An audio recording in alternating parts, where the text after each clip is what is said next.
This episode of Geek's Guide to the Galaxy is made possible thanks to support from listeners like you. So if you enjoy the show and want it to continue, please sign up to give us $1 or $2 per episode over at patreon.com/geeks. And if you'd rather make a one-time contribution, you can do that via check or PayPal over at geeksguideshow.com/crowdfunding. And I want to give a special thank you to Azure Cheng, who just signed up this week to support us on Patreon, and to Daniel Simons, Henry Pollock, and Alan Thomas, who all just made one-time contributions to the show via PayPal. So big thanks again to everyone who's contributed. We really appreciate it. All right, so now let's get to our show.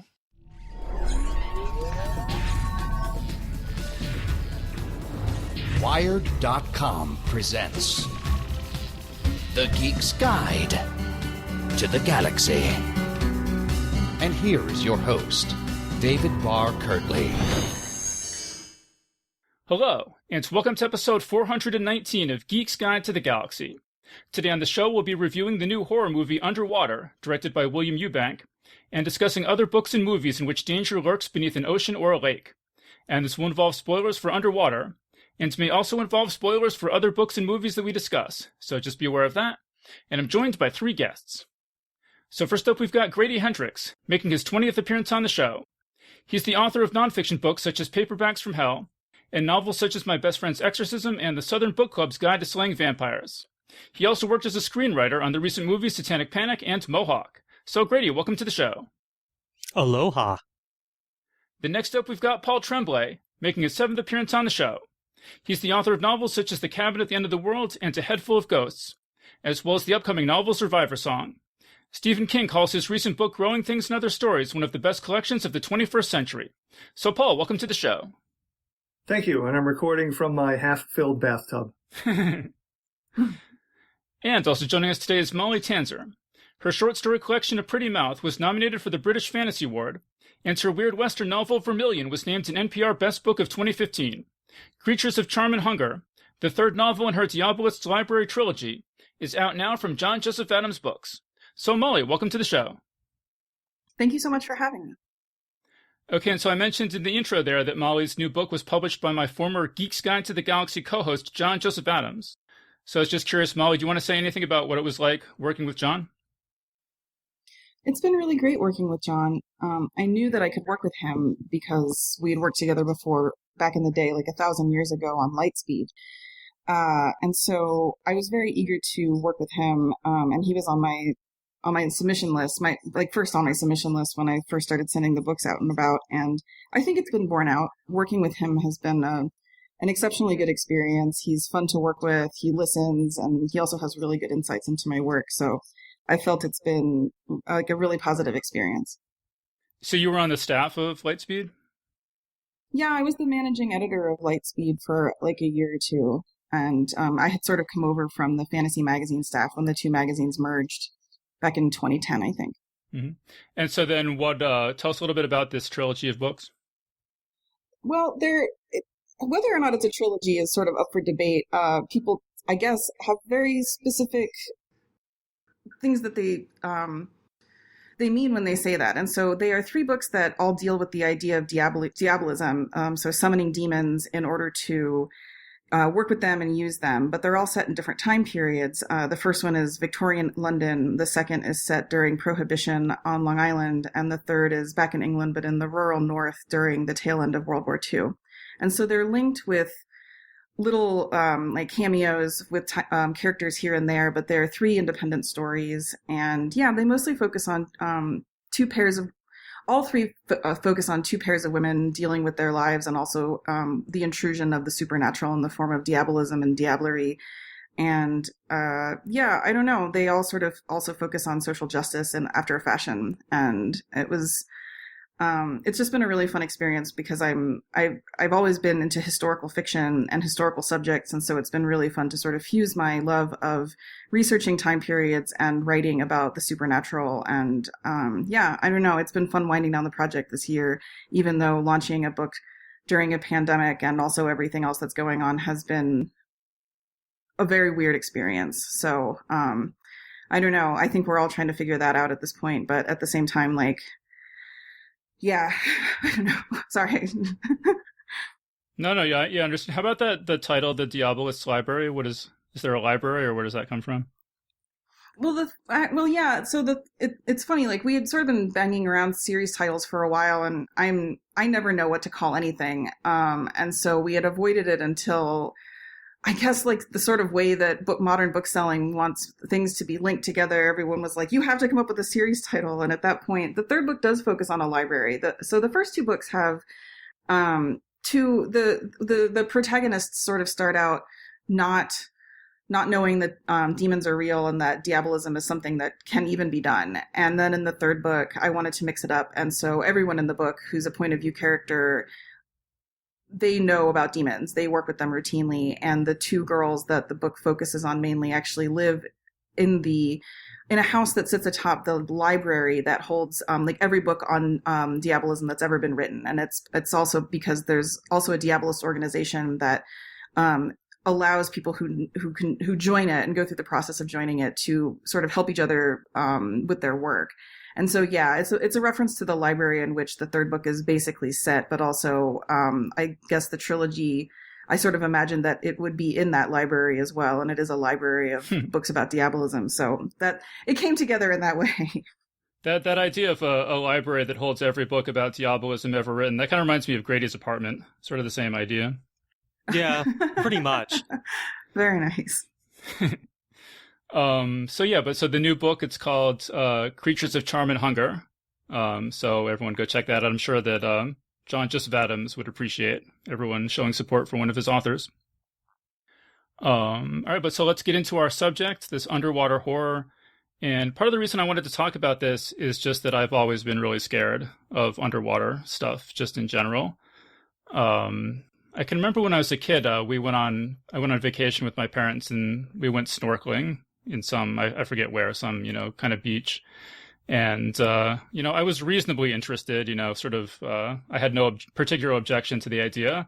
But then as soon as I got in the water and I kind of put my face down into the water and I just saw all these, like, I don't even know, all this sea life, it just freaked me the hell out. And I just swam straight back to the boat and refused to go back in the water. So that's kind of like the story of me with underwater stuff. I have a bunch of other things I could go into, but I was just curious if anyone else, am I alone in this, or does anyone else share my my fear of underwater stuff? Like, how about Paul? What do you think about that? Oh no, absolutely. I've lived pretty much in and around New England my whole life, so I've always been relatively close to a coast. And I saw Jaws at a relatively young age, so that certainly scarred me. I'm sure we'll talk about Jaws later. So no, the water is where monsters are. And that includes, ponds and lakes, especially up here in the Northeast, they tend to be pretty dark and murky. And even though I know there's no sharks in ponds and lakes, those, I always get a little bit, unnerved when you can't see the bottom of what you're swimming in. Yeah, like I would always, my family would always swim across this lake in Connecticut near where I grew up. And just very often when I was swimming across the lake, I would just like start imagining, like, for me, it was always like a skeletal plesiosaurus was somehow like coming up off the bottom of the lake and coming up toward me. And it was really like hard to get that thought out of my head. And I would just really quickly throw in there leeches too. As a kid, were sort of a big fear of mine. So my younger brother, I remember when he was really little, we went to a really small sort of murky pond, and it's like a day trip, and we came back and he had just a leech chomping on his toe, the whole ride back, and seeing his shoe taken off and seeing, obviously he was fine, but when there's a leech there, there's a lot more blood. And I'm sure Grady's seen it. Maybe you guys have too, but there was a 50s, 50s B horror movie, or actually D horror movie, called Attack of the Giant Leeches. Yeah. that freaked me out as a kid when I watched it. So yeah, leeches, man. I thought you were going to talk about Stand By Me. No. I mean, I didn't see that until I was a little bit older. Your brother's lucky that leech didn't go up his nose and like eat his brain. That happens. Totally. See, Grady, do you have any fear of water? Yeah, I'm terrified of the water. I grew up on the water. Like we had a dock. Like I grew up sailing and fishing and I scuba dived and stuff. And the water's absolutely terrifying. I'll tell you from someone who spends a lot of time in it. Things inside the water are really, really big and they don't want you there. It's a completely hostile environment that hates you actively. Drowning is horrifying. Sharks are horrifying. Giant squid are horrifying. Leeches are horrifying. Sea snakes are horrifying. Eels are horrifying. Barracuda are horrifying. Water sucks. So wait, why did you spend so much time in the water then? We lived on the Like water. peer We had a, no, like our backyard was a harbor. So you didn't have a choice. How about Molly? And then you do this stuff. I don't know. It seems like a good idea at the time. I've never been afraid of. I grew up on the water too. Like my whole family, I was very aquatic. Like my uncle and my grandfather always were taking me out on the Great South Bay when I was a kid and would come up for the summer to Long Island. And we would always vacation at the beach when I was a kid living in Georgia. And then after we moved to Florida, I mean, we were on the coast basically. So I've always been a pretty comfortable swimmer. The water is definitely terrifying. And it's not like I'm ever like trying to plan a vacation to go snorkeling. Like I never loved it truly, but I mean, even I've been stung on the foot by a, stingray. I have encountered sharks in the wild. I've definitely was rolled up on by a barracuda once. And I don't know, I just kind of kept getting back in the water. Oh yeah, I definitely saw like giant jellyfish once and like had an errant tentacle wrap around my leg and had to sort of swim myself one-legged back to safety and stuff. And I don't know, I guess because I always grew up with it, I was like a little chill with it, but I'm not like rushing to get back to that lifestyle either. So how do you feel about underwater horror? Is this something you're particularly interested in or not? Yeah, I love it. I mean, I sort of, one of my favorite horror, and I'm big into Lovecraftian stuff, and his fear of the water is always one of those things that I really like because it is terrifying. And and having spent so much time in the water and on boats and things like that, like I understand the fear that comes from those encounters. I don't know, it never kept me away. But I do love it because like there's nothing scarier. I mean, space is one of those things that absolutely terrifies me in space movies. Like if Underwater had been set in space, I don't know if I could have made it through it, but for some reason, it being underwater, I was like, well, they knew. I don't know. Like it's strange. It's funny when you mention Lovecraft. I read a critic one time who said that, Lovecraft's work is scary not because of his monsters, which resemble nothing so much as rotting seafood, but because of the cosmic perspective. But I even think the rotting seafood stuff is pretty scary. That's my opinion. Well, all of Lovecraft's monsters are seafood, aren't they? No, that's what I'm saying, yeah. Yeah. I mean, I'm sure there's one that's not, but... that's what I'm trying to think of. Is there one that's not? Yeah, Nyarlathotep isn't, and the Black Goat of the Woods. Oh, right. And the goat with 1,000 young or whatever. Yeah, Shub-Nigrath.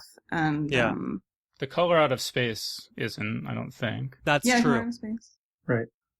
All right. Well, so you mentioned this movie Underwater, which is the first movie I wanted to get to, which is brand new. So Paul, what were kind of your expectations going into the movie Underwater? I mean, fairly low. I mean, I was just looking for like, I don't say good dumb fun, but that sort of, shut your brain off kind of thing. And I watched it with my 15-year-old daughter, which was fun. Whenever I can like get her to watch a movie with me, it's a bonus.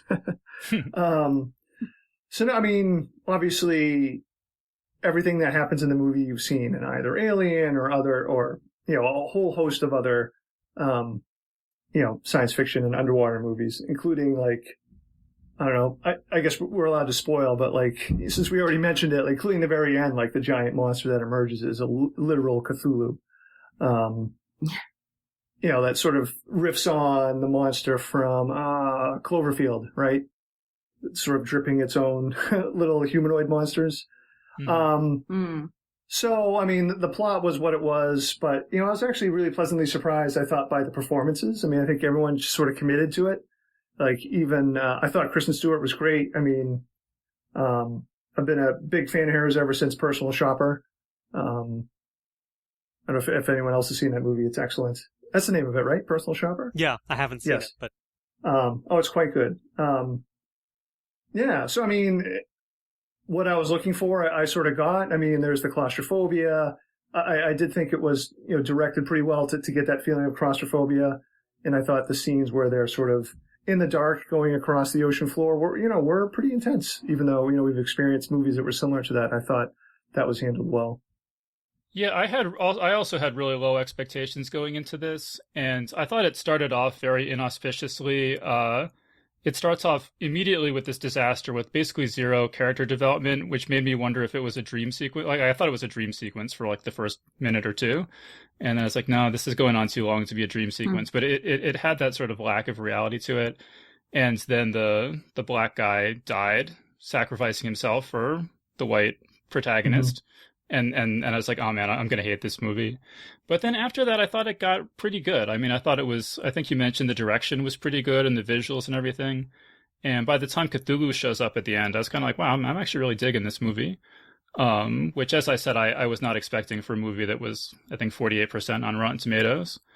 But Grady, what did you think of Underwater? Yeah, my low expectations weren't low enough. I developed, like you guys, a bit of Stockholm syndrome, but, I didn't know you could make movies like this anymore, where, like, the black dude dies first and all the women wind up in their underwear. Like, it was, like, so amazingly cliched. And those are some kind of iPads they have. It's like, you got a problem. Get the iPad. We can save the world with the iPad. We can do everything with this iPad. I don't know.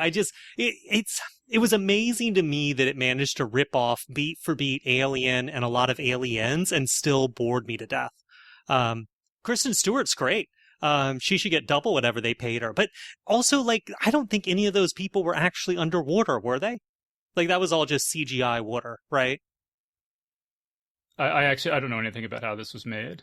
I can't imagine they would actually find an insurance company that would let them put their actors underwater.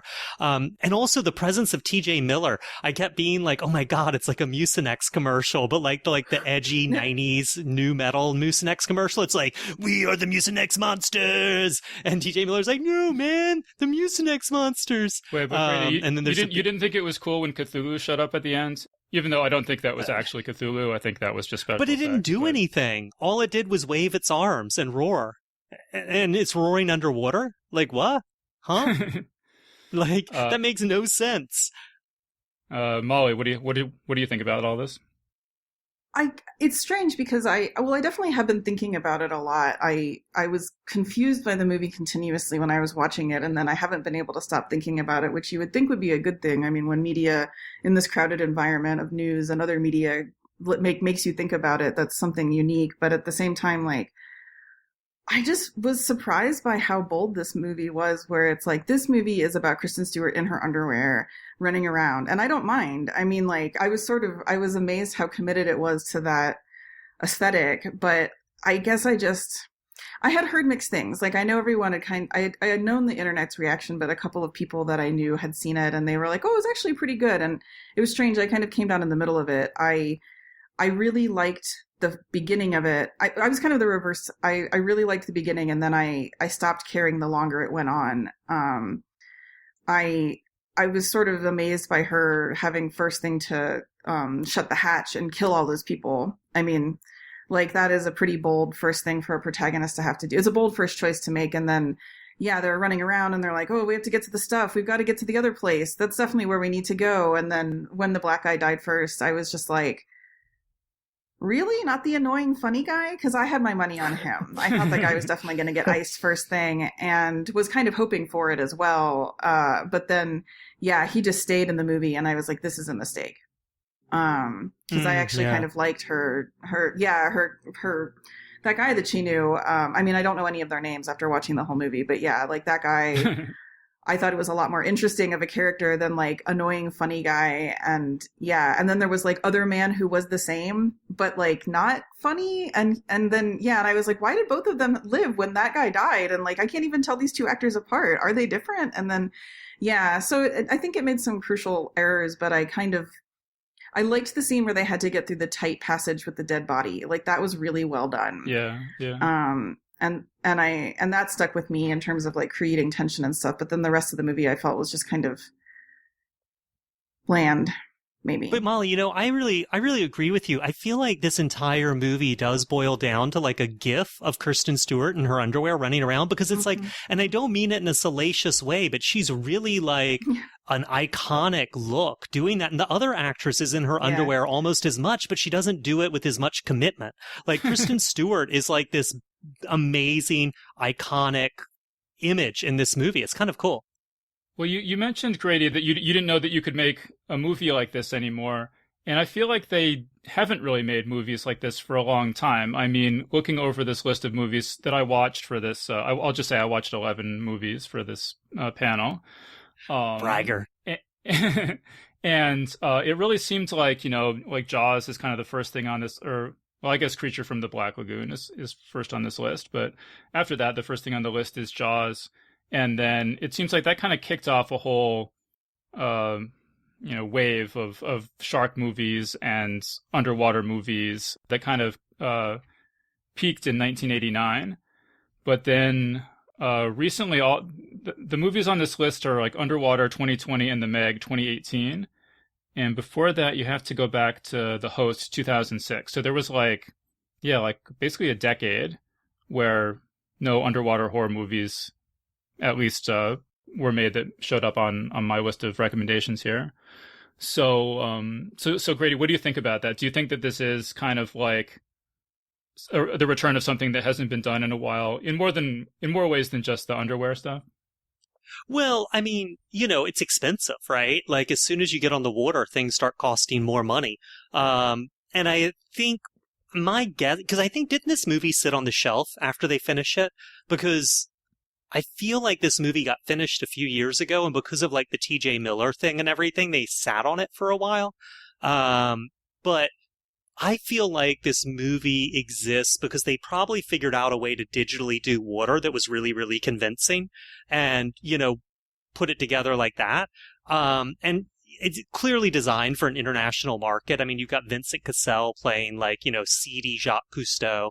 But yeah, I think it's just an expense thing, it's expensive. You got to make a monster that looks good. You got to have water. That's a problem. Like, yeah, it's money. But I mean, most of these other movies were made before CGI water, or, at least good CGI water. So presumably they had to figure out some way of making movies involving water, without killing all their actors. And also, don't forget that there's been a ton of direct-to-video and sci-fi water monster movies in the meantime. I mean, that may be the other thing that killed the genre. I mean, there's Raging Sharks, there's Frankenfish, there's Blue Demon, there's Shark Attack, there's Shark Week, Zombievers. Like, there's so many Sci-Fi Channel, DTV. Wait. That's a real thing, Zombievers?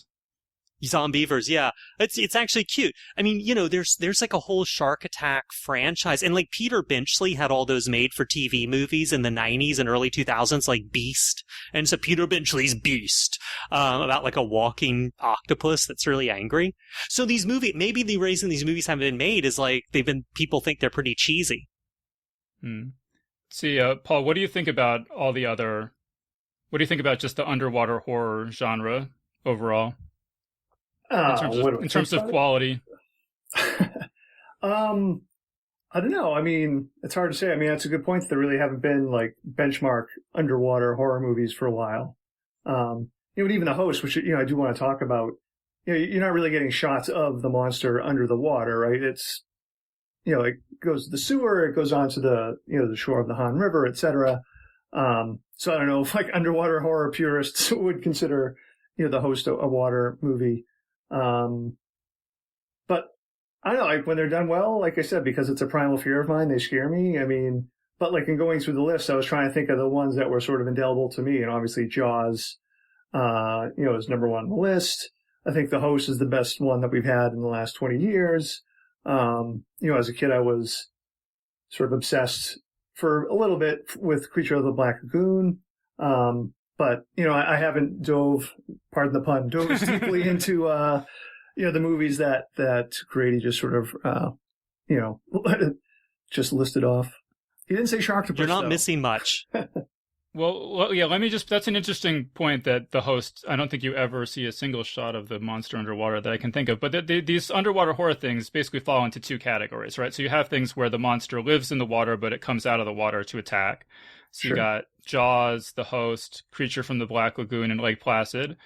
And then you have the ones that are actually take place underwater. So you got The Abyss, Deep Blue Sea, Underwater, The Meg, Deep Rising, Leviathan, and Deep Star 6. And the ones that take place underwater almost all have the exact same plot and are actually very hard to distinguish from each other if you watch a bunch of them all in a row, like I did. But let's get Molly back in here. So Molly, what do you think? Just overall thoughts on this underwater horror genre?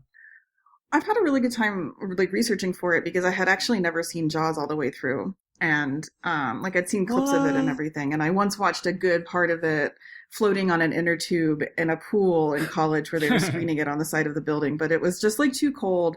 And then I also suspected, which did happen, that someone was going to get in the water and start pulling on people's feet. So I never finished it. But it was so incredible. And it really, really got me at one point. I definitely said like, out loud at one point when they're like leaning over the back of the boat, and then like Jaws is there as well. And so that was really good. But yeah, I don't know. It's strange because I think that there's been like a couple of other, as I was watching Lake Placid, actually, I was thinking about a couple of films that didn't make the list, that, and one of them was this sort of obscure sci-fi movie from about 10 years ago called Outlander, that has an aquatic monster, but it sort of fuses both aquatic and outer space because the plot of Outlander is Beowulf, but it's basically like a guy from outer space, like a spaceman, crashes, and there's like a monster on his ship, and it gets into the lake, and then he has to go and like learn the ways of primitive man, and like fight it with them. And that was like another one that I was thinking about in terms of that. And so there's the in and out of the water monster movie, as well as the underwater, like, I don't know, I guess I didn't know what our terms were, because like there's underwater horror like Creature from the Black Lagoon, where you get a lot of shots of people swimming. And then there's like that sort of more Lake Placid style where it's like something's in the water and it's going to get you, but maybe it comes out of the water, or maybe you go into it sometimes.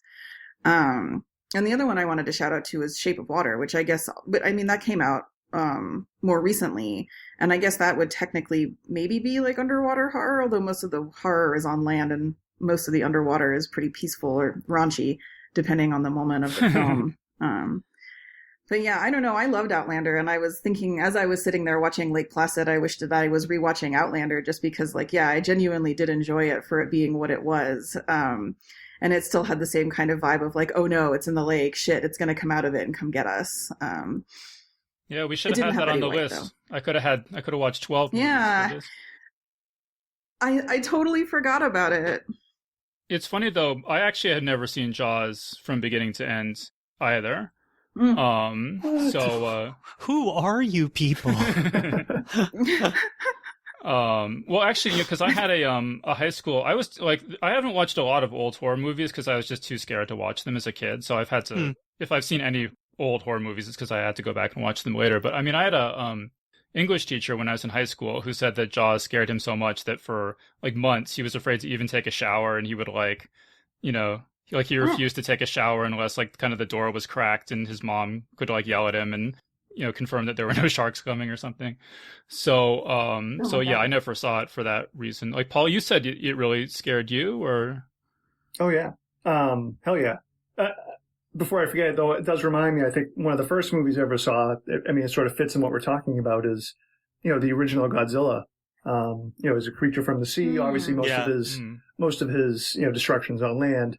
But, even the scenes like how they kill Godzilla in 1954 is, with this weird weapon that basically, disintegrates all life in the water. And that's sort of like an image as a kid that I, vividly have of him dropping this into dropping that weapon into like a fish tank just to demonstrate, how the weapon works. When Godzilla killed, I was really sad as a kid.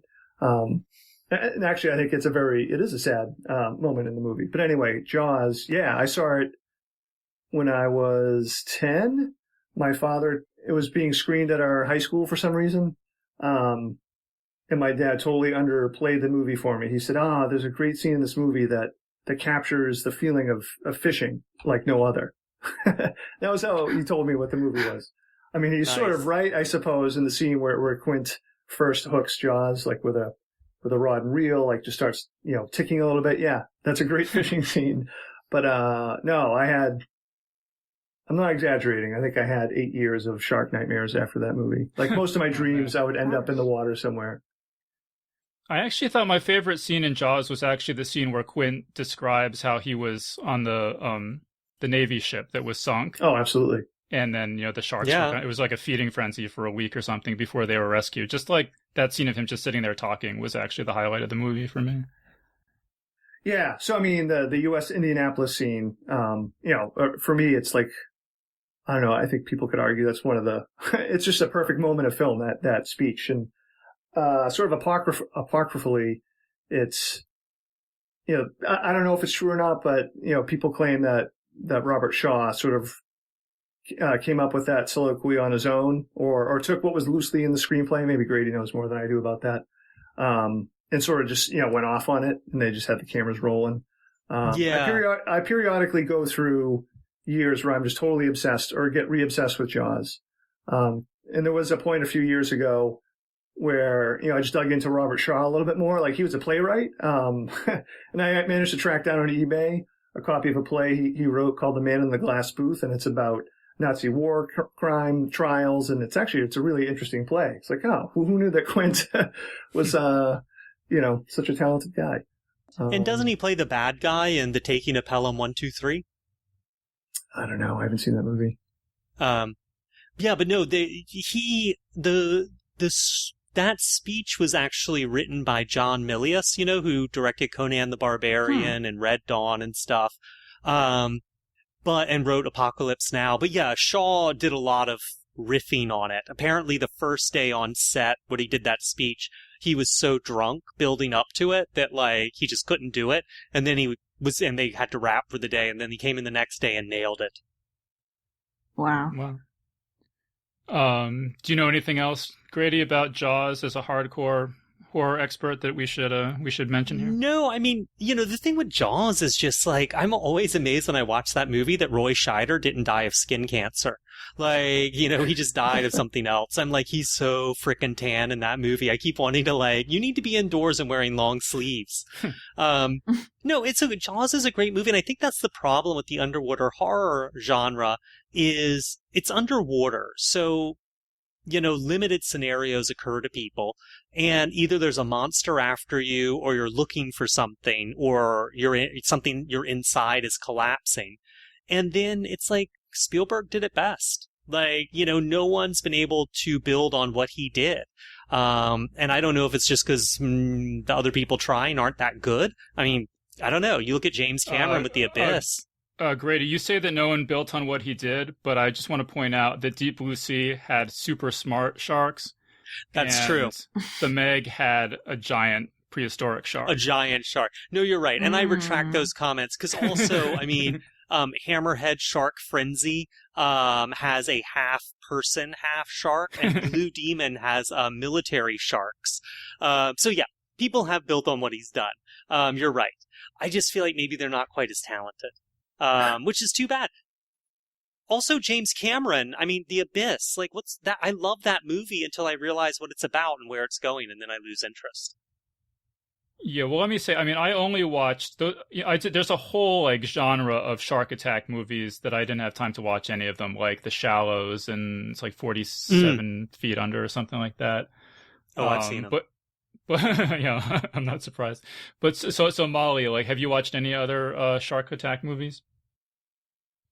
No, it's funny. When I watch horror, I am similar in that I was too scared to watch horror movies as a kid. I was traumatized at about 8 years old by Poltergeist 2 when it was on television, and had only been I was just wow, horror movies are too scary for me. And so it was in my 20s that I started doing a lot of work in terms of educating myself in the genre. But my least favorite horror genre is this animal that's just trying to get by is attacking us, and now we're all super exercised about it.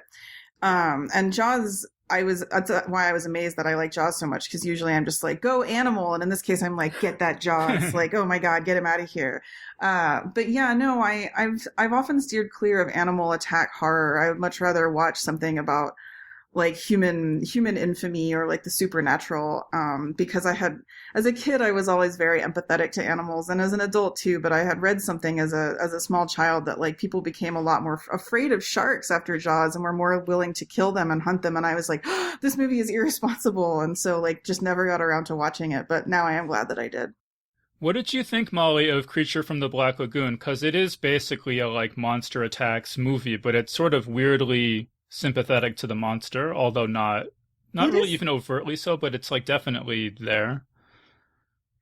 I really liked it. I thought I was so pleasantly surprised by it. You know, it's funny because a couple of months ago I watched what is the Pod People movie, Invasion of the Body Snatchers, and I had never seen that all the way through either. And like both of these films, I was just like, wow, I really expected them to be boring, but neither of them were. I can now see the reason for their cultural significance. But yeah, I really liked it. I liked the empathy for the monster, and it definitely contextualized The Shape of Water for me, which I knew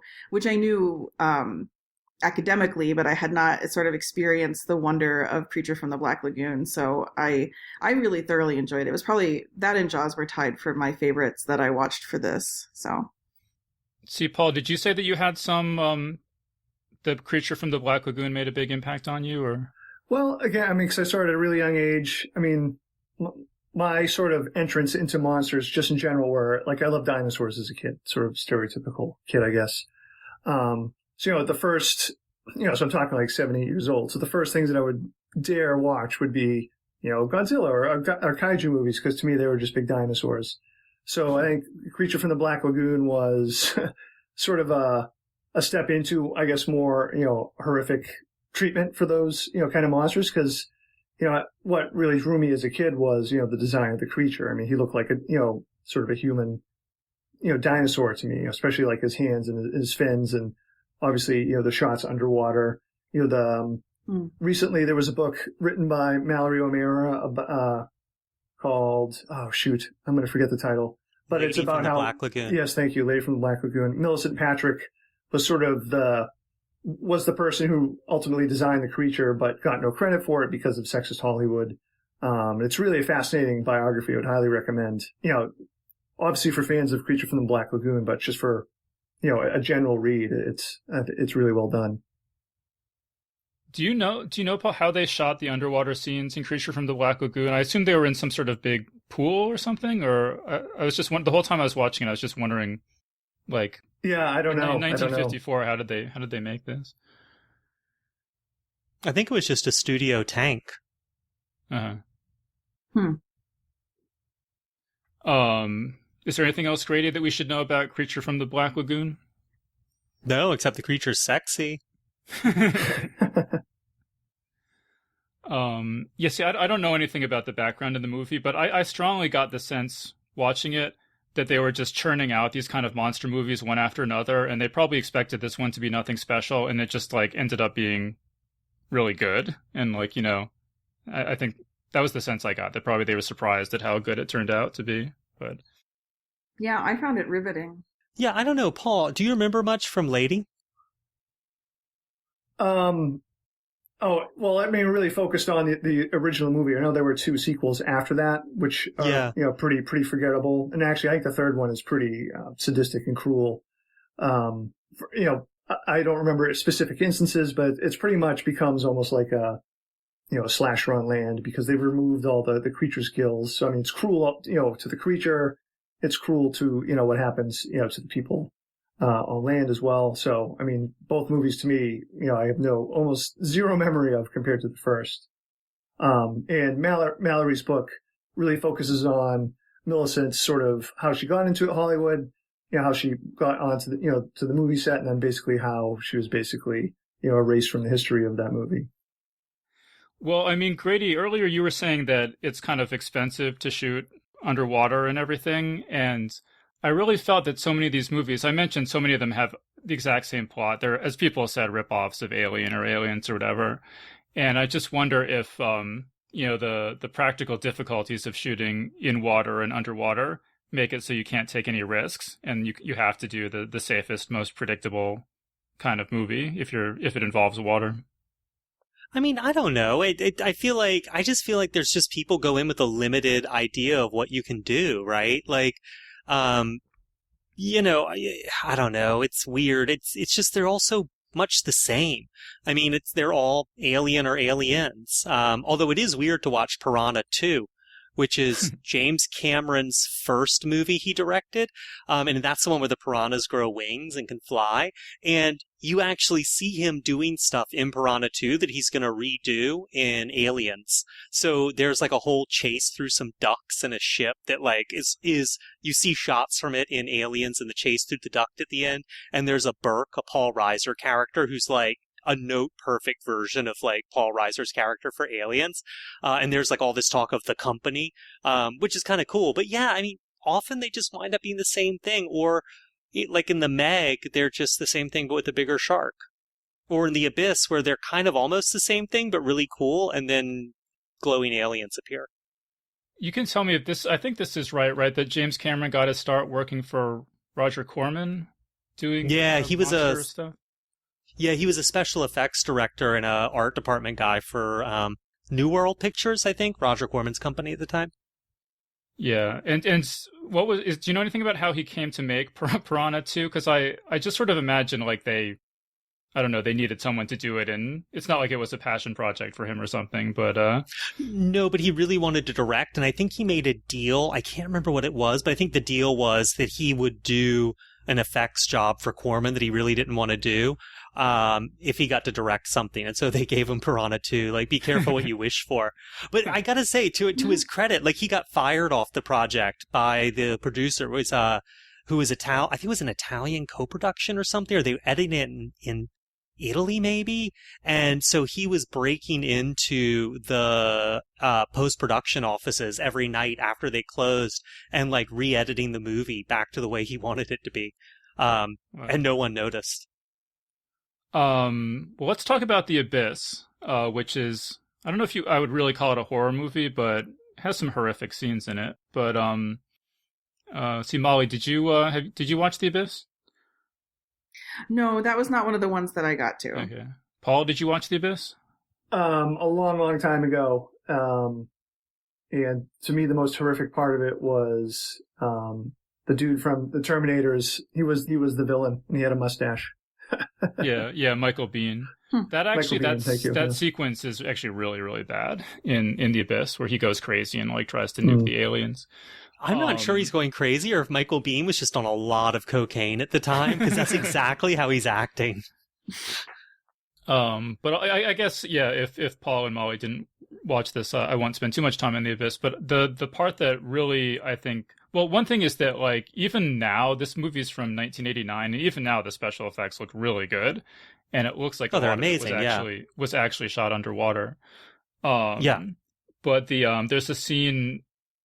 To me, the most memorable scene is the two main characters, who are husband and wife, are in a mini submarine, and it's rapidly filling with water. And the husband says to his wife, who's a engineer or something, he says, you're smart. You figure out how to get out, how we're going to get out of this. And this is like the water is literally rising moment by moment as she's trying to figure out this problem. And she says, well, you can swim back and and they only have one suit is the issue. And she's like, well, you can swim back to base and get me another suit. But she's like, no, that'll take too long. I'll be dead. And she's like, okay, here it is. You let me drown, and this water is really cold, and you pull my dead body back to base and then resuscitate me. And I'm like, holy shit, that's a real, and then, and then like, so they've come up with this plan, this desperate plan. And then the water starts, drowning her. And she's like, no, I'm scared. And then, kind of goes under. And that whole thing is just so intense. And that really is sort of most of the movie, as I said, I wouldn't say it's a horror movie, but that was a horror scene to me. Yeah. Well, it's also, also I spent a lot of time worrying about that guy's pet rat, so many bad things happen to that rat. But it's also such a blue collar movie. And that's one of the things I think a lot of these underwater movies get wrong. Like everyone looks like they went to college in a lot of them. And like the people who work on oil rigs and do underwater work and construction and stuff, these are like construction jockeys and wildcatters and stuff. There was just a great article in the New Yorker, because I'm such a precious nerd. I read the New Yorker. But it was about a rich dude who's like, he wanted to go to the 5 deepest parts of the ocean.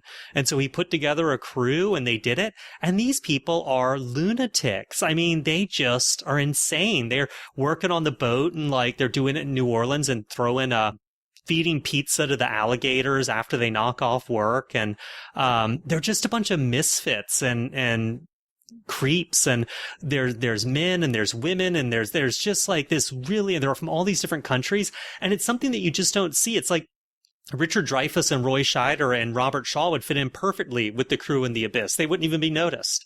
But I feel like so many movies don't, like, I didn't believe that a single person, except for maybe Vincent Cassel in Underwater, had ever used a wrench. Well, let me say about The Abyss, one thing I read is that James Cameron, apparently he had the idea when he was 12 or something. And he kind of returned to it periodically, but it was about scientists. Yeah. And then he got to the point where he was, well known enough that he could actually make it happen. And he's like, what was I thinking making it scientists? Like, Americans don't care about scientists. I got to make it, working class characters, and that's much more commercial, So, that was definitely intense. Well, it was interesting reading this article because these guys were making these dives in these enormous high pressure, like literal high pressure environments, and they'd be down 35,000 feet, some ridiculous, and like, just suddenly there'd be a fire in the tiny little mini sub they're in, and they're like, no, and they were just very calm and very practical, but they must be shitting bricks because they are about to die. And it's just, you see them deal with these life or death situations, one after the other in this very, like you were just saying about the scene with Ed Harris, and I think it's Mary Stuart Mastriano, like in just very practical, rational, matter-of-fact ways. I always find that really interesting in movies. To Grady's point about, the blue-collar workers, there's an amazing documentary that came out, I think, a year ago, and it's called Last Breath. So obviously it's not a horror movie, but like as intense a movie as I've ever seen, because they've got the video footage, and all the interviews with the people on this rig. But they were doing like some routine check where they have a bunch of divers that are at the bottom of the North Sea. And it was one of those things where everything that could go wrong went wrong. And there was a diver stranded on the bottom with only like 5 minutes of oxygen left. And the rescue, takes about 30 minutes. So I wouldn't say too much more, but it is one of the, for a documentary, it's one of the most intense movie experiences that I've had recently. I'm glad I just remembered that movie. Well, and that brings up a really good point, because one of the reasons these movies may not be very good or seem to be retreading the same ground is it's a totally new, different environment that like is really alien to all of us, certainly is to me. And it requires a lot of research and a lot of work if you're going to understand it and do things that are interesting and surprising with it. Like you're just saying, Paul, like someone's underwater, everyone on that bridge of that ship knows 3, 4, 5, 6 different options for rescuing that guy, each one progressively riskier and more dangerous. And like you were just saying, Dave, like, she came up with an engineering solution. And I feel like that kind of thinking about, in a new environment, that kind of research that would be required, that kind of interviewing people, screenwriters are just lazy. They don't want to do that. I want to get Molly back in here. Molly, are there any other movies that you watched for this that you wanted to talk about? Well, I definitely, after suggesting Lake Placid, subjected myself to it. I don't know why I'm pretty sure I never saw it all the way through. I'm pretty sure I saw the clips of Betty White and some of the clips of Oliver Platt, but I'm not sure I ever watched it. And if I did, then I'm sorry for everyone I recommended it to, just because, wow, it did not age well. But I'm kind of interested of maybe watching The Abyss now, just because I have this I just noticed so much often in 90s movies, the representation of women, especially professional women, is so much worse than it was in the 80s. And Lake Placid is such a classic example of that, just because the lady scientist is like 90s shrill.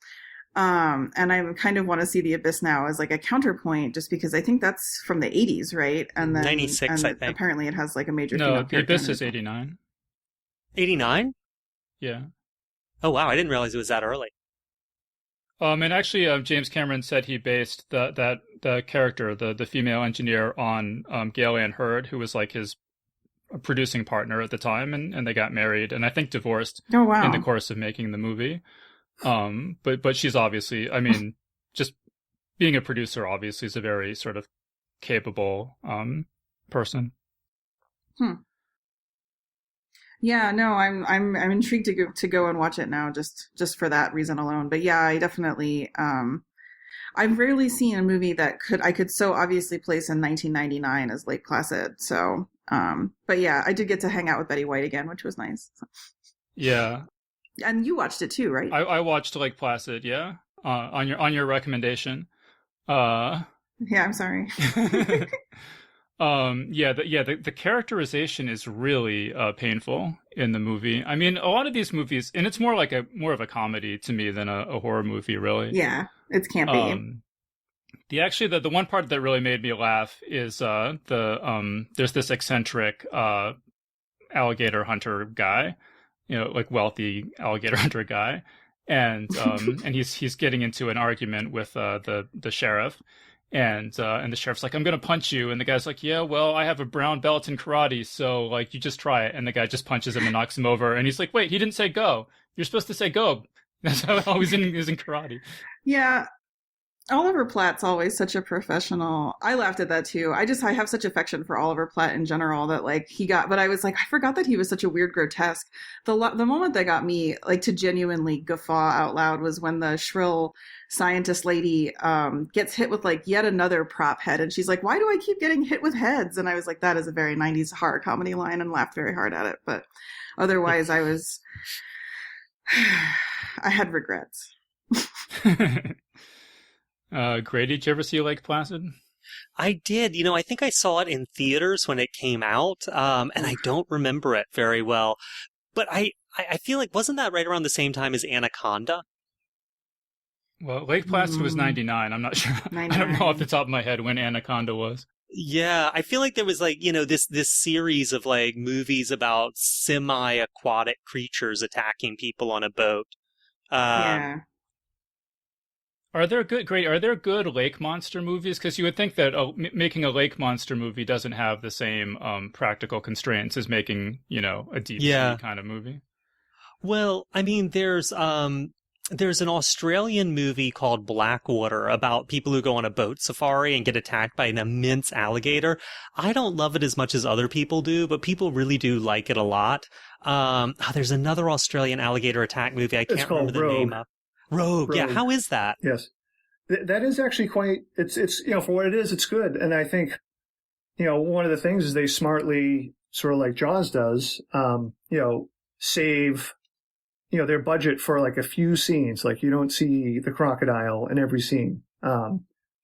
Because especially now, like if you see it, it's like CGI. So no, I thought it was a pretty effective movie. Smart in the conceit that it had as to why these people were sort of trapped on this riverbank. Yeah, I mean, it's worth a watch. It's funny. Like I was sitting here thinking I haven't seen Lake Placid. I guess I'm just sort of outing myself as someone who's terrified by anything closely related to Jaws. Because of Jaws, I've seen like no other shark movies besides The Shallows. In John Sayles' screenplay for, was it Alligator? Oh yeah, Alligator's great. Yeah, I mean, so that I saw that as a kid, that scared me. I probably should rewatch that as an adult because, I do hear about his screenplay and his quirky characters. So yeah, I guess I'm starting to ease my way back. Like I actually did watch Rogue. And as I mentioned, I watched The Shallows, but, I wish I could. Is The Shallows good? No. Again, no, it's not. The problem with The Shallows is it's all CGI water, so it starts to feel like you're trapped in a screensaver at a certain point. Did you find that, Paul? Like these weird moments where you're like, are we underwater? Which way's up? Which is down? I don't know what's happening here. I didn't notice the CGI water. Maybe I was because watching it on a smaller screen at home as opposed to, I don't know if you saw it on the big screen. Yeah, well, maybe you don't want to admit you paid and saw it on the big screen, but leave me alone. no, I mean that's how sort of dumb I am. Like I didn't even realize they were using CGI water. I mean, I figured it was just, the shark obviously was CGI. Yeah. Well, in seems like terms Grady of takes his water very serious. His water, I guess so. convincingness very seriously. Well, and just in terms of lake monsters, I'd just like to say a little word for Frankenfish, which I think is a sci-fi movie from the early 2000s, which is not good, but it's actually looking at the giant bottomless trench of crap sci-fi movies have descended to recently. It actually is quite surprisingly well done, and it's made pretty well. There's actually some sequences in it that are good, and China Chow's in it, and she's not bad. I will say it's not a bad lake monster movie. And Julia Katz and Paul Katz, her husband, but I think she took her name off the book because maybe she wrote it herself but anyways, there's a book called Alligator, which is from the 70s, early 80s. David Foster Wallace has always said it's one of his 10 favorite novels of all time. It is the book that people think Peter Benchley's Jaws is, but Jaws is actually a terrible book. This is actually Jaws done better in the Florida Everglades with white trash rednecks instead of stuffy New England Yankees. It's phenomenal. It's a terrific book. That sounds like a great read. And I mean, I grew up, I lived for 10 years in Florida and spent a lot of time in Central Florida. So I'm highly intrigued by this now. Oh yeah. It's oozing Central Florida. Oh, I'll have to, if I ever feel like going back there, I'll have to check it out. Emotionally, I mean. So yeah, like I said, a lot of these movies, I wouldn't recommend them, most of them, but I'll just highlight some of the good things, since I watched them so you don't have to. But in Deep Blue Sea, there is a shocking death that I actually thought was great. But the, by far the most recognizable member of the cast is Samuel L. Jackson, who's this guy who once survived an avalanche, and it comes out, once the first couple people die, he talks about what you have to do to survive, and how he had engaged in cannibalism to survive this avalanche, and how they have to have the right attitude, and how they're all going to make it out of this, and just as everyone's starting to get their morale up, a shark just comes out of nowhere and kills him. And I was genuinely flabbergasted when that happened. So that was a good scene. And then actually, so the premise of the movie is that they're in this shark research facility that's mostly underwater. It's 3 floors underwater, and the sharks are genetically engineered to be hyper intelligent. And so they keep moving from section to section, and each section gets flooded as they move into it because they have to open the doors and let all the water in. And then it turns out at the end that the sharks have been intentionally hurting them where they wanted them to go so that they would fill up the different sections so that the sharks could swim out of the facility. And I actually thought that was brilliant. And unfortunately, the movie doesn't really do anything with it. But I totally thought the ending of the movie should have just been they realize that and the sharks swim away. And it's just sort of like a creepy, sinister kind of ending. I thought that actually would have been great. Leading to the sequel, Deeper Blue Sea. The sort of the ex machina of underwater horror movie. Yeah. No, that's exactly the tone it should have had. Yeah. See, Molly, were there any books or anything that you wanted to mention? Yeah. Actually, I'll just read the list that this is what our listeners recommended for this topic, that in terms of books. We got Starfish by Peter Watts, Sphere by Michael Crichton, Deep Storm and Riptide by Lincoln Child, The Kraken Wakes by John Wyndham, Beast by Peter Benchley, Into the Drowning Deep by Shannon McGuire, The Scar and Sakin by China Mieville, The Shadow over Innsmouth, The Temple and Dagon by H.P. Lovecraft, and there's an anthology called The Devil in the Deep, edited by Ellen Datlow. But yeah, so Molly, go ahead. What did you want to say? Yeah, I mean, I think I love I love all of the Lovecraft stuff, but I know that you've been talking a lot about that on the show recently. But I definitely got my Denver Public Library hold on Shauna McGuire's today, so I was not able to read it, sadly. But I'm excited to now read it after the show has gone over. But it did not come through in time. But yeah, I think it's so interesting the way that Lovecraft uses water. And if we want to talk about that, we can. But if other people have done more of the assigned reading, then I don't want to take up the time for that. No, go ahead. I think that's interesting because, yeah, I don't think in our previous Lovecraft panel we really talked about underwater stuff really at all. Yeah, I just think that he, with his fear of it, really does capture sort of the horror of water. I mean, like, it's interesting because I guess the thing I really appreciated about Lake Placid, the only thing I really appreciated about Lake Placid is that they really did capture sort of the murkiness of lake swimming and things like that. And a couple of years ago when I was training for a triathlon, I had to do a bunch of open water swimming to practice. And I realized that I'm totally comfortable swimming in the ocean as I've done it all my life, but lake swimming is a lot different. Like you can't see anything and it's full of gross pondweed and scum and algae and things that really inhibit your ability to know how deep you are and have any concept of what is beneath you. And I definitely had to check my fear level swimming out into several different open water bodies to practice. Just because, yeah, like, I think it's funny because like when like Jaws and a couple of the other ocean movies, like ocean water really is often so clear that you really see what's coming for you, but in a murky environment, you can't. And, relating that back to Lovecraft a little bit, I think that he gets that horror of the yawning deep beneath where you don't know what's below you and you get the sense that it's not good. And I really like that in the temple. And I think he also captures it pretty interestingly in Dagon a few times too. Yeah, well, I think that's one thing that's really striking about the water is that, on land, if there is something that's a mile tall or something coming towards you, you know it. Whereas there's almost no limit to how large something could be approaching you from underwater, and you would, not know it until it's right upon you. So, yeah, and the other thing I was thinking about is just sort of environmental differential, where like anything that is in the water has the entire use of the water to access to get to you, but we being earthbound creatures only have like the surface of the water. Like we're more at their mercy than they are at ours because they can go deep, but that kills us. And we drown, either like pressure or, asphyxiation. But it's not like we can fly away. We're not birds. And so, we're trapped on the surface, but they almost have sort of that infinite space beneath to utilize. And I think that's a really interesting part of the pressure is sort of the constrainedness of like a boat on a surface. And even if you have like a shark cage or a scuba suit, you're less adapted to the water than they are. And I think that is often very usefully utilized with underwater stuff, just because, we're always at a disadvantage. Mm-hmm. See, Paul, were there any books that you wanted to mention? Yeah, one not on the list. Although, I read China Miéville's The Scar a long time ago, so I'm a terrible like plot memorizer. Like I'm always impressed by people like Molly and Grady, how they can remember details from things that they've read from so long ago. But anyway, and I believe the other China Miéville novel on that list is Kraken, not. No. Apparently, this is a short story called Satin. Oh, right? A short story. Okay, my fault. Although he does actually have a book called Kraken too. So. Right, which doesn't have a lot to do with the water. I thought it was that.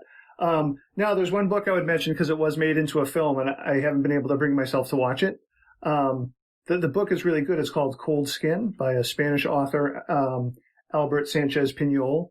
And I'll pitch it to you this way. It's sort of, if you've seen The Lighthouse, the recent movie The Lighthouse, mm-hmm. Think of that mixed with Shape of Water. But like way more icky. And and it's really sort of a purposely uncomfortable metaphor for colonialism. I'll tell you the opening of the book. There's this younger man who's going to supposed to be replacing someone at this, southern tip of Chile, I believe, outposts, not even like a lighthouse, but just an outpost for some reason. And it's not made clear why, they want someone manning this area. They get there, they can't find the person, they basically can't find the person who was supposed to still be there. So they kind of like, all right, well, we're going to just leave you here then. And that first night, all these sea creatures come and attack the house. And it goes from there. I mean, it is sort of like it goes into some surprising areas. So as, sounds great. Maybe off the beaten path book. Yeah, no, and it actually did pretty well internationally, like in terms of like, languages that it was translated into and copies sold. And it was made into a movie that I have not watched yet. But again, so it's called Cold Skin That actually sounds really cool. Yeah, I mean, just as you're talking, it's making me think of, I read a lot of Brian Lumley books, and he uses a lot of, Lovecraftian monsters like the deep ones. Except his stories, he's from the UK, and so the stories are mostly set in the UK. And so, you get this idea that the deep ones aren't just off the coast of Massachusetts. They're also off the coast of, the UK and stuff like that. And I guess like different authors from around, internationally have put these Lovecraftian monsters, in their own, particular geographic regions. But I always kind of like that idea that the deep ones could be anywhere. They could be off the coast anywhere. Yeah, I mean they're off the coast of Spain, aren't they? In the Stuart Gordon Dagon, they're all in Spain. Yeah, exactly. Yeah. I also just wanted to mention, I don't know if anyone else ever saw this movie, but I remember this movie really vividly from when I was a kid, or at least I remember this one particular aspect of it. But this is a movie, I think it's Australian, called Frog Dreaming, from 1986, although it looks like it was also released under the title The Quest. And it's set in this small town, and the kids aren't, from what I remember, aren't allowed to swim in the lake because there's supposedly a lake monster. And then at one point, one of the kids kind of like puts on some scuba gear and goes diving down and never comes back up again. And and the scene I remember really vividly is one of his friends is then looking into a fish tank, and there's this treasure chest, in the fish tank, and the treasure chest fills up with air and then opens up and all the bubbles come out. And the friend realizes, oh, he could still be alive. He's long past run out of air, but he could still be alive if there's a pocket of air under the lake. And so at the end, it turns out that there's a construction crane that had gotten dumped into the lake, and it's all covered over with weeds and algae and stuff. And then periodically, the air builds up inside it, and it brings it to the surface, and it kind of looks like the Loch Ness monster, and then it falls back down again. And so the legends of this lake monster have come from this crane periodically surfacing, and people thinking it's a monster. And I don't know if anyone else ever saw that, but that always really Never. that always stuck out in my head. I guess I also just wanted to, I mean, a lot of these movies, they sort of have interesting ideas that they don't really do anything with. And one of them was in Leviathan, the idea is that they had been genetically engineering humans to survive deep underwater. And it doesn't really do anything with that idea. It just turns into like The Thing, except without the aspect of The Thing that makes it interesting, which is that you don't know who's a thing and who's not. So it's not that great of a movie, but I like that idea. I think there's a lot they could have done with that idea of genetically engineering people to live underwater. And Peter Watts does that in the book Starfish, which is a really, really great book about deep sea existence. It's sci-fi, but yeah, the thing in that book is they have to physically re-engineer people to basically exist at these high pressures and these depths, but they also have to psychologically engineer them to live in these claustrophobic environments away from like sunlight and everything in these close conditions. And they discover that I think it's like sociopaths are the best people at staying on task and doing their jobs in these environments. It's a really good book. 2 sequels aren't as good, but the original one's great. Yeah, now Starfish, it's on our list here that I read, but I haven't read it. But yeah, I mean, Peter Watts is great, so I definitely like to check it out sometime. Yeah, it's really, in terms of like stuff about super, super deep sea stuff, it's a really, really one of the best. Yeah, and I believe he has a degree in marine biology too, so. Yeah, I was going to say that there's like a really amazing sort of, I wouldn't call it necessarily underwater horror because they're in the shallows, but there's an aquatic horror scene in Becky Chambers' novella, To Be Taught If Fortunate, which blew me away a couple weeks ago when I read it. I mean, like, I can't remember the last time I cried that hard reading anything, but there's, it's about a team of researchers who have gone into deep space to explore like planets on behalf of mankind. And one of them is a water planet, and they aren't stranded there, but they have struggles there that they don't have on other planets. And it is, and basically like, these creatures come out of the sea on this planet, and they attach themselves to the hull. And it's just one of the most horrifying, claustrophobic, aquatic, what do these things that crawled out of this water want from us scene that I have read in a really, really long time. So if that kind of horror does get to you. I mean, it is a science fiction novella, but I mean, it's worth reading anyway. But that scene, it was just so overwhelming that I had to put it down for a second and walk away and just be like, it's okay. There's more book to go. This isn't the end of it. But yeah, like it was very, very powerfully done. Could you say that title again, Molly? To be taught if fortunate. Thank you. Yeah, that kind of reminds me. There's a scene in Heinlein's novel Time for the Stars where they're looking for a world that they can settle on, having left Earth, and they come to this world that just seems perfect. But then these kind of whale monsters come up out of the water and start attacking them, and they have to flee from the planet. And I just like that idea that, you know, that everything above the surface of the water can seem fine, but then you never know what might be under the water. Yeah. That actually kind of makes me think of that great scene in Interstellar, too, where they end up... Yeah, I was just thinking about that. That was some of the scariest water I've ever seen. It was probably CGI water, though, so I'm surprised Grady didn't hate it. Hey, well, they spent the money on it. Well, one of the things also, when we were talking about water a minute ago, like, I think also one of the problems with water and why it feels so unsafe to us is we're slow and clumsy in water. You know, if we're in a ship, it turns slowly. The speeds aren't that high. You can't move that quickly. I mean, movement in water has the real quality of a nightmare. And we're surrounded by things that are, you know, engineered to move really efficiently in water. So I think that's another thing that, at least for me, accounts for my uncomfortableness with it. No, absolutely. Yeah. And I would imagine, you know, with climate change and with the oceans rising, that, you know, we're going to see more stories, you know, obviously science fictional, but, you know, I wouldn't be surprised if we start seeing a lot more sort of aquatic horror, you know, based on the horror that we're living with climate change. Yeah, and you can't really do action scenes underwater because of, like Grady's saying, like how slowly people move, you know, like karate fights and stuff like that I'm thinking of.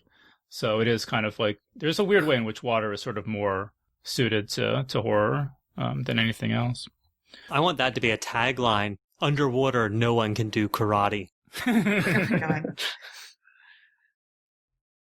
See, Paul, earlier you said that you wanted to talk about The Host. Did we say everything you wanted to say, or? Oh, I'd love to hear what everyone else would have to say, but I rewatched it recently. You know, I watched it probably for once 10 years ago, and I mean, for one, it was sort of fun to watch again after having recently seen Parasite, because I do think there's some clear parallels between the two movies in terms of the family that's the focus of both films and how they're used. And I think in both movies, more successfully Parasite's a perfect movie. So Host is a great movie too, but you know, one of the things about The Host, I mean, this is a little bit of a field of the aquatic horror nature of it, but it just feels like everything is so out of control, and he builds all these things up into like it's an explosion, but then sort of the pieces start to fit back together again. I don't know, just an amazing filmmaker. But no, The Host is, I mean, it's everything I want in a big monster movie or aquatic horror movie. It's legitimately scary. It's also fun. It has, you know, some really memorable, I hate saying set pieces, but I'm going to say it, but like, you know, the opening of, you know, when the monster first appears is breathtaking, just how that is shot. So no, I mean, it's one of my favorites. I was also just really struck by, because I'd forgotten, you know, what I remembered when I first saw it 10 years ago was, the monster itself, but I'd forgotten the whole subplot of the fake virus and, you know, seeing people in masks, you know, terrified of this, you know, in the movie they call it an Asian, you know, the Americans are calling it an Asian flu. You know, was quite, you know, jarring and obviously, you know, very prescient, on Bong Joon-ho's part. And, you know, The Host is another one of those movies where they had to make a lot of decisions like Jaws for practical reasons that wind up helping the movie. You know, I mean, Jaws famously, they couldn't get the shark to work, which is why you see it so rarely. Which I can't imagine that movie seeing the shark more. And The Host is the same thing in that opening scene, you know, where it goes into those tractor trailers, and kills all the people, which is a horrifying scene, but they don't show it. They show it go inside and they show blood dripping out from under the door, but that was done for budget reasons. And you feel like with a lot of these movies, the less, you know, I got a little bored of the monsters the more I saw them in Underwater. Like the more fully they were revealed, the less threatening, the more they just seemed like, you know, I don't know, giant dorks. Well, and I was just going to say, like, as I said, just having watched Jaws pretty much for the first time, I'd caught bits and snatches of it before, but when the shark actually, like, shows up at the end and is, like, eating Quint and stuff like that, it really just looks like a big puppet, like... Oh, yeah. It definitely becomes not scary as soon as you get a good look at it, so yeah. Says you. Even though I've seen Jaws probably 50 times, not an exaggeration. But I've only seen Quint actually get eaten once. When that scene comes, I always I cover my face, cover my head. I can't watch it again because that scene broke my brain as a 10-year-old. And it's almost worse because I'm listening to him screaming and I hear the sounds, but I just cannot bring myself. I've seen many more gory things than that attack scene, but I just can't watch it. I was going to say that I was thinking about the host when I was watching Jaws because of that scene that I was talking about, the quiet dinner scene.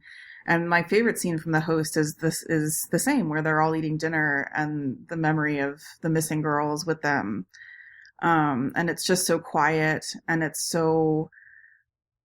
just this weird moment in a totally chaotic film where you just feel the sort of empathy for these people who are going through this situation. And that was one of the things that I really took notice of when I watched that film. And I too was thinking about the virus stuff. I mean, even before, it was weird that one of the first things that I saw, like strange little like COVID things that were happening earlier this year is that there's this like local character in Portland who rides a unicycle and plays a flaming bagpipe.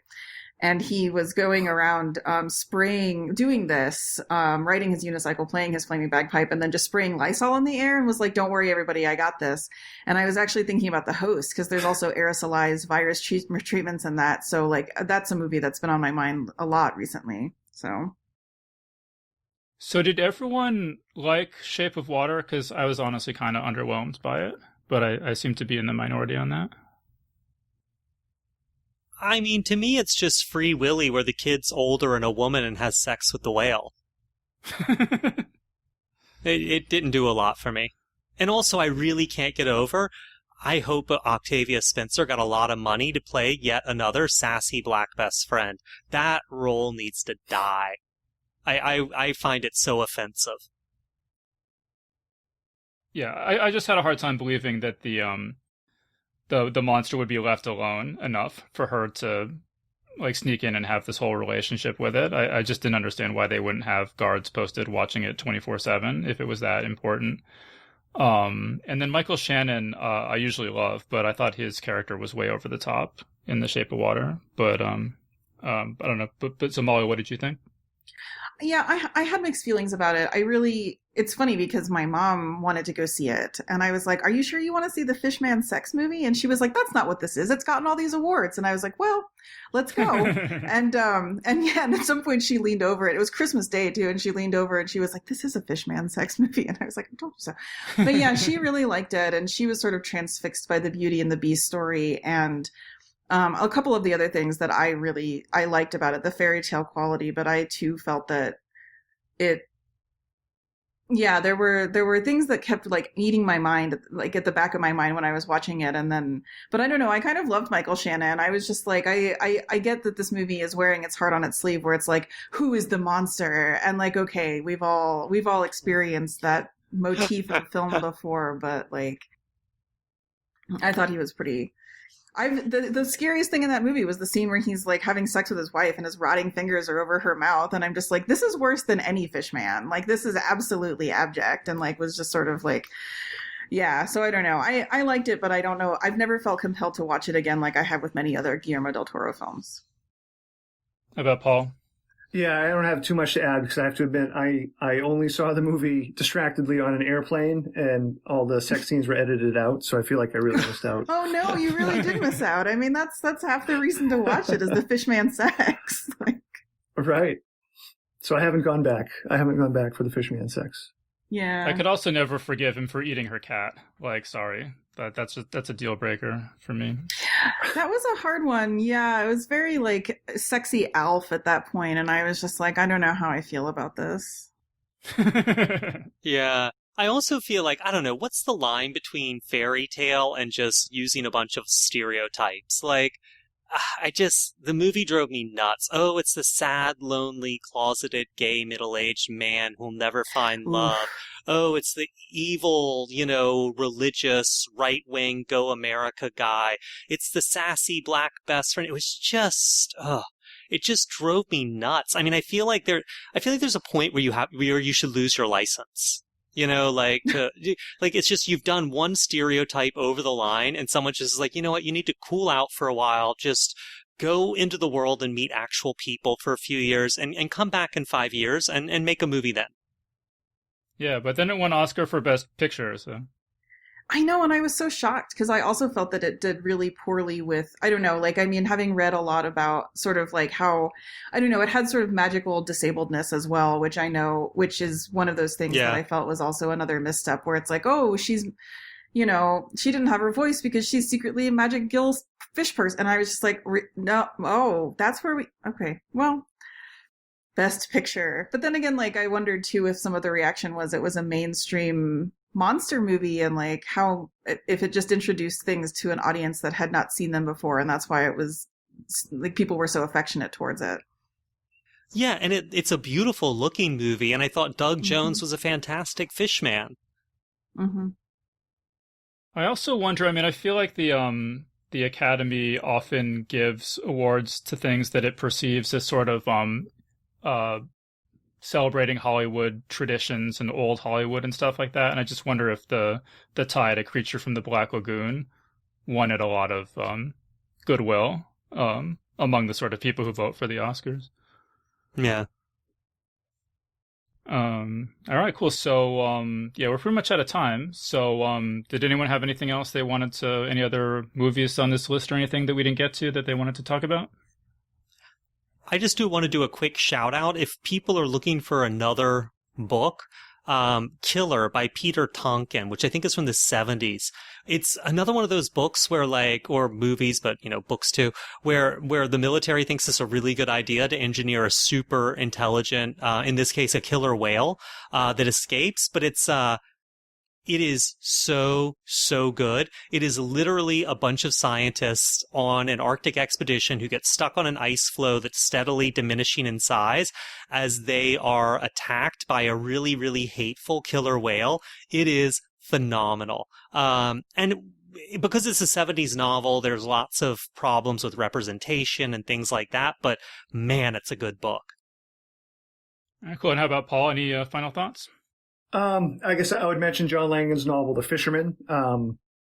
Which, it's a pretty sprawling epic novel. It opens with, two widowers who go to a secret fishing place. And then there ends up being sort of a story about what had happened at this place years prior. So the novel sort of skips there. But, I don't want to spoil it for you, but it certainly, the title pays off at the end with some, giant aquatic monster fish action. Really good monster fish. Yeah, it's a wonderfully written novel, as is everything that John does. All right, cool. And Molly, any final thoughts? Yeah, I mean, just to sort of tie back a little bit to Lovecraft, I would think that one of my favorite non-Lovecraft, but still sort of aquatic-y horror books I've read in recent memory is Sherry Priest's Maplecroft, which is Lizzie Borden versus Deep Ones. And she does indeed kill them with an axe, and it is dope. And so it's definitely got a lot of sort of, there are things in the ocean and they are coming for you. And I really liked it, both for its sort of location and the discourse around a famous, murderess, and then also sort of, it does a lot of things that I think, it does a lot of things very effectively, I think, and it actually has some spooky Deep One scenes, which it's hard. Lovecraft is so challenging, right? Because if you're familiar with Lovecraftian tropes, then you kind of know where things are going and you know how they can, the sort of available exits. But I was surprised by that book a few times, so I do recommend it. Yeah. And like I said, most of these movies on this list you could kind of give them a miss, but like Jaws, The Host, The Abyss, Creature from the Black Lagoon are definitely worth checking out. And even Underwater was, as I said, much better than I expected. And particularly, if you ever want to see, if you've always wanted to see Deep Ones and Cthulhu in a movie, here you go. I think there's a lot of potential to this, to these movies, or sort of a lot of untapped potential to these movies. And if anyone wants to make do a remake of Deep Blue Sea, where it's all about hyper intelligent sharks manipulating people to do what they want and win their freedom, I'm all there for that. So we need more movies where the sharks win, is all I'm saying. I can get behind that. Mm-hmm. All right, great. So why don't we wrap things up there? So we've been speaking with Grady Hendrix, Paul Tremblay, and Molly Tanzer. So thanks everyone so much for joining us. Thanks. Thank you. Thanks, y'all. And that was our panel. So big thanks again to Grady Hendrix, Paul Tremblay, and Molly Tanzer for joining us on the show. And remember that Geek's Guide to the Galaxy is made possible thanks to support from listeners like you. So if you enjoyed the show and want it to continue, please sign up to give us $1 or $2 per episode over at patreon.com/geeks. And if you'd rather make a one-time contribution, you can do that via check or PayPal over at geeksguideshow.com/crowdfunding. So big thanks again to everyone who's contributed. We really appreciate it. All right, so that was our show. So thanks everyone for listening, and we'll see you next time. The Geek's Guide to the Galaxy is a production of Wired.com. For more information about the show, visit geeksguideshow.com. To learn more about your host, visit davidbarrkirtley.com. Music and voiceover produced by yours truly, Jack Kincaid. If you enjoyed this program, tell your friends. If you didn't enjoy it, tell no one. Thank you for listening.